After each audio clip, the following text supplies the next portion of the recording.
Bonjour, La Rochelle Cinéma, 47e édition de ce festival. Alors aujourd'hui nous sommes partis à la rencontre d'un célèbre réalisateur français. En 80, il a signé son premier court-métrage qui était Silver Slim. Il a lancé à la fin des années 80 la revue HK Vidéo qui a mis en avant et qui a fait découvrir de nombreux réalisateurs asiatiques et qui a fait découvrir de nombreuses œuvres cinématographiques. Il a signé par la suite son cultissime Pacte des loups, accompagné de son casting 5 étoiles. On avait notamment Vincent Cassel, Monica Bellucci, il y avait André Dussolier, il y avait énormément de monde. Vous l'avez deviné, on parle de Christophe Gans et aujourd'hui on est parti à sa rencontre.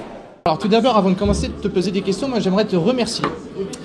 Parce que fin des années 80, tu as lancé la revue HK Vidéo. Oui, tout à fait. Grâce à ça, j'ai découvert de grands réalisateurs asiatiques, notamment John Woo. J'ai découvert ses œuvres The Killer, Une balle dans la tête, Les Associés, Tsuork aussi, avec son cultissime Le Syndicat du crime. Donc déjà, rien que pour ça, merci de nous avoir fait partager ces chefs-d'œuvre cinématographiques par cette revue.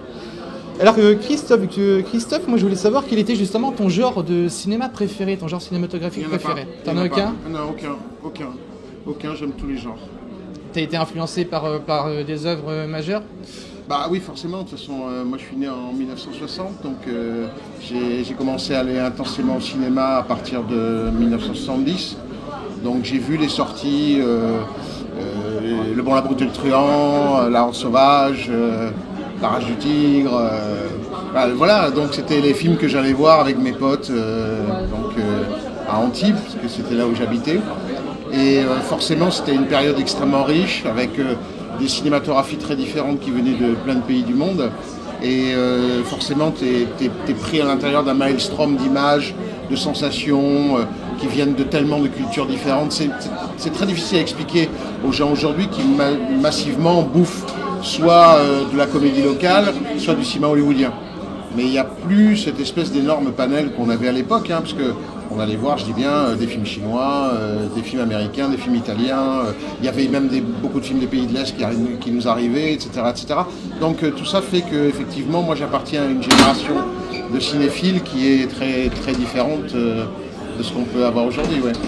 Justement, certains te surnomment le Tarantino français par rapport à toutes tes références que tu classes dans tes films. Oui, je pense pas être le Tarantino français, parce que je pense qu'en fait Quentin, que je connais bien, et moi on sort du même creuset, c'est-à-dire que on a le même âge, et lui a vu les mêmes films que moi je voyais, etc., etc.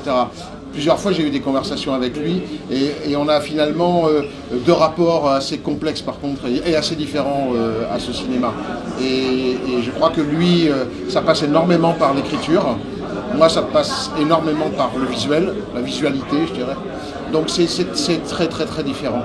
Mais j'appartiens en tout cas à cette génération-là. Il y a aussi Roger Avary qui faisait partie un peu de cette bande qu'on formait à Los Angeles à un moment.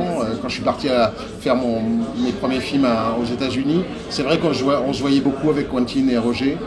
Et que voilà, on discutait du cinéma et on parlait de Léon et on parlait de Solima et on parlait de John Woo évidemment et de Dario Argento. Qu'est-ce que tu penses du cinéma actuel d'aujourd'hui ? Est-ce que tu trouves qu'il y a une évolution qui s'est faite ou est-ce que tu penses qu'il y a des choses qui se sont perdues avec le temps ? Non, je pourrais pas dire qu'il y a une évolution du cinéma. Je pense qu'il y a une évolution de l'industrie cinématographique qui, d'une manière assez ouverte, va dans le mauvais sens. On voit qu'il y a une concentration de plus en plus importante des pouvoirs à Hollywood notamment. Tout est à peu près entre les mains de Walt Disney. Donc ce qui fait que d'une certaine manière le cinéma qu'on est en train de recevoir des États-Unis est de plus en plus globalisé. Il y a aussi le fait que le cinéma américain a gagné. Moi là aussi, quand j'ai commencé à voyager à partir de la fin des années 70, j'allais dans des pays où je pensais voir des films différents.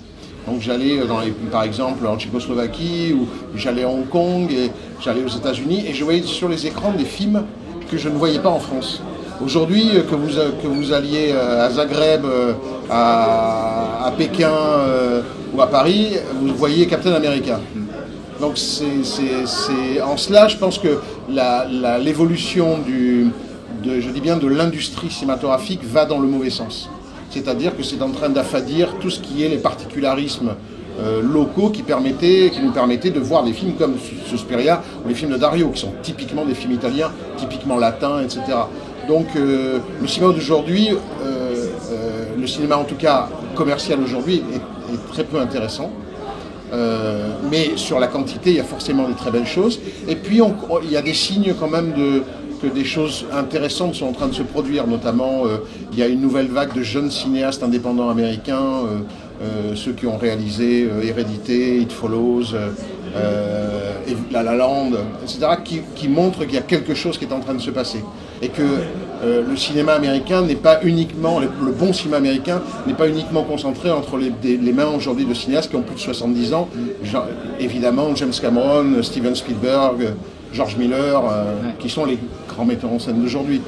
Mais les gens qui les ont suivis sont souvent pris pour des faiseurs par les producteurs et des gens qu'on jette tout de suite. Il n'y a plus d'œuvres cinématographiques comme on a vu par exemple même dans les années 80 avec des gens comme John Landis, Joe Dante, Robert Zemeckis. C'est-à-dire que ces gens-là construisaient, avaient le temps de construire une œuvre. Aujourd'hui on emploie des mecs, ils tournent un film de super-héros puis on les jette comme un Kleenex sale. Et ça, c'est ce qui fait que on a plus ce rapport affectif, sentimental au cinéma qu'on a pu avoir à cette époque. C'est vrai qu'il y a peut-être mis plus en avant la rentabilité du film plutôt que... Non, je ne pense pas que ce soit ça. Je pense que c'est simplement un mouvement de concentration. Ouais. C'est-à-dire que la demande de rentabilité a toujours été la même. Même dans le grand cinéma américain des années 30, je veux dire, les mecs attendaient d'abord à ce que ça fasse des entrées. Mais je crois que simplement, il y a d'abord cette globalisation.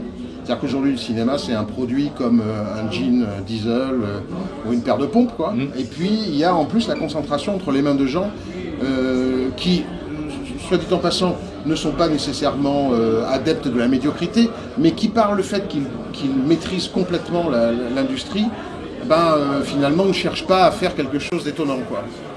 Donc, je ne sais pas comment ça va se dérouler. Il y a aussi la compétition qui est non négligeable, d'un côté des jeux vidéo, de l'autre des séries télévision, qui font que le cinéma est aujourd'hui un bateau en perdition, etc. Mais je dis bien sur la quantité, il y a quand même tous les ans, allez, je dirais 5-6 films vraiment mémorables. Mais je me souviens qu'à une certaine époque, je voyais 5-6 films mémorables en un mois, quoi. C'est vrai, c'est pas faux. Voilà. C'est pas faux. Alors, deux dernières petites questions pour finir cette interview. Je voulais savoir premièrement, parce que tu as réalisé le célèbre aussi Crying Freeman avec Marc Dacascos en 95, Tchéky Karyo, que j'ai adoré dans son rôle. Je voulais savoir quel impact ça a eu sur ta carrière, Crying Freeman, mais aussi le cultissime Pacte des loups. Forcément, moi j'ai eu un départ de carrière que je souhaite en fait à tous les cinéastes. C'est-à-dire que Crying Freeman était un film que personne n'attendait, qui est arrivé, qui est sorti en France, qui a fait 800 000 entrées, ce qui était totalement inespéré. En plus, il était sorti face à Jean-Claude Van Damme, donc tout le monde misait plutôt sur le film de Van Damme plutôt que sur le mien. Et en fait, le film de Van Damme, qui s'appelait Sudden Death, Mort subite, a été battu par mon film, donc ça a été une surprise. Et puis les gens donnaient pas cher d'un film tourné par un Français au Canada avec des Asiatiques. C'était totalement... Et je crois que ce qui était intéressant, c'était que le Crying Freeman a été très bien reçu par un certain public parce qu'il était avant-coureur et du phénomène des films de Hong Kong, qui n'étaient pas encore sortis. Moi, j'avais vu. Donc, en quelque sorte, je rendais hommage à un genre que les gens ne connaissaient pas encore, assez particulier. Et d'autre part, il y avait la vague du manga et de la japanime, que moi aussi auquel j'étais vraiment initié très tôt par des amis à moi à New York, et aussi que le public français simplement commençait à aimer. Donc je pense que le film a été porté par en fait deux courants souterrains de ce qu'on peut appeler de la contre-culture, qui allait finir par devenir, par contre, une culture établie bien plus tard. Donc en fait, Crying Freeman, je pense, doit beaucoup sa réputation au fait que ça a été un film, malgré lui, avant-gardiste ou avant-coureur, quoi. Quant au Pacte des loups, je pense que d'une certaine manière, il a en quelque sorte capitalisé sur le succès de Crying Freeman, et que c'est un film dans lequel j'ai précipité absolument tout ce que j'aimais dans le cinéma. Donc c'est une espèce d'énorme pot-au-feu comme ça, dans lequel vous avez du cinéma d'horreur, du cinéma à la Hong Kong, du cinéma japonais, et tout était là. Et ce qui m'intéressait, c'était d'essayer de voir si c'était possible de faire un blockbuster français, c'est-à-dire à partir de la culture française, de faire un blockbuster qui embrasse, comme souvent les blockbusters, toutes les tendances du moment du cinéma populaire. Et le film a eu un succès colossal en France et un succès colossal à l'étranger. Et je dirais qu'à partir de ce moment-là, c'est le moment où autant que Crying Freeman était vraiment le petit film qu'on n'attendait pas et que tout le monde était content d'aimer, en quelque sorte. Le Pacte des loups, je pense que de par mon passé de critique, de par l'aspect massif du succès du film, etc., a été beaucoup plus délicat pour moi à vivre, en tout cas. Les gens m'en parlent encore et c'est super. Mais c'est vrai que c'était beaucoup plus compliqué. Donc je dirais que c'est toujours pareil, quand on se lance dans un film, on espère que le premier sera remarqué et on espère toujours que le second soit un succès. Mais en même temps, il faut faire attention, le succès parfois peut être à double tranchant. Ouais. Et enfin, pour finir, quel est le film que tu adores, mais que tu n'assumes pas? Un film que j'adore et que je n'assume pas? Ouais. Ah non, moi j'assume tous les films que j'adore, même les films les plus coupables. Non, d'abord je regarde toujours 3 films par jour, dont un au cinéma en moyenne. Donc je vois beaucoup de choses. Et il y a beaucoup de choses très étranges, très bizarres, très transgressives, des choses vraiment obscures, réalisées dans des endroits obscurs, au fin fond des années 70, des trucs comme ça, que j'adore parce que simplement j'y trouve parfois quelques secondes de beauté absolue ou que j'aime parce que simplement je suis surpris simplement par leur forme ou parce qu'ils racontent. Donc non, je sais que la notion de plaisir coupable est apparue, mais pour moi elle est un peu condescendante, c'est-à-dire dire j'aime ce film mais c'est un plaisir coupable, c'est quelque part ne pas reconnaître qui on est réellement. C'est-à-dire que si quelqu'un a envie d'aimer un film fait de briques et de broc, un peu bizarre et tout ça, il a certainement des bonnes raisons au fond de lui de l'aimer et de le défendre. On ne peut pas aimer que la beauté ou que les choses parfaites. Il faut aussi qu'on accepte d'aimer des choses qui sont bizarres, bancales, monstrueuses. Donc, et évidemment, ce genre de film qu'on trouve.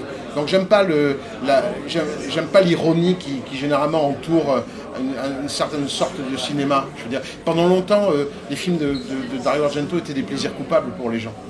Ouais. Donc, on est toujours à un moment ou à un autre le plaisir coupable de quelqu'un. Et donc, je pense pas. Moi, j'ai toujours regardé les films de Argento en étant profondément ému par ce qu'il faisait, etc.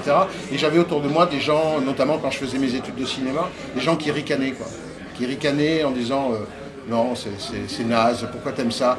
Ça ressemble à des pornos brésiliens. Je me rappelle, quelqu'un m'avait dit ça à l'école de cinéma où j'étais. Les films d'Argento, c'est des pornos brésiliens. Et il disait ça sans doute parce qu'il y avait des couleurs et que c'était très flash et tout ça. Et que ça ressemblait un peu à une sorte de carnaval. Mais je crois d'une certaine manière que voilà, il y a le côté plaisir coupable, malheureusement, ça fait partie de cette nouvelle culture psychotronique de cinéma qui consiste à dire « Ah, j'aime ça, mais c'est de la merde ». Et c'est quelque chose auquel je participerai jamais. C'est-à-dire que pour moi, quand on aime un film, il faut l'assumer, voilà. On doit l'aimer comme un enfant qui est né avec un seul œil, quoi. Si c'est comme ça. Et est-ce que tu peux pour finir, est-ce que tu peux nous dire quelques mots de Corto Maltese, je crois, qui...